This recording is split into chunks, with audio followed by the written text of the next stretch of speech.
Daging perak dengan budu, lepas tu kita bakar. Memang jadi. Korang boleh cuba sekali. Hari tu Richa buat dah demo masak menu ni. Cuma pasta je lah beza. Jadi ramahlah minta Richa buat video sekali. Pasta daging bakar budu ni.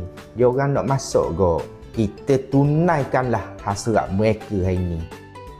Mari kita sediakan bahan-bahan untuk perak daging dulu Ini sahaja bahan perapan dia. Kita perak selama 30 minit ke atas. Sambil itu kita masak pasta kita dulu. Kita guna pasta spiral timbo hari ni. Macam biasalah, siap masak kita siram air dulu.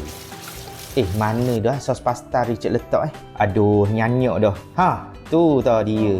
Sos pasta Kimbo ayam nara. Satu ting ni cukup dah untuk 3 orang makan. Kalau nak berlemak lagi, letak butter. Nak lebih wangi, letak daun ketumbar Jawa. Ingat ya, tak perlu dah nak tambah perisa.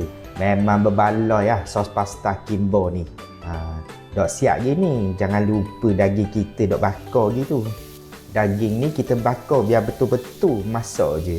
Nak potong saiz apa, ikut suka hati kita je. Dok potong pun tak apa. Jadi sangat menu ni. Memang senang, sedap dan berbaloi.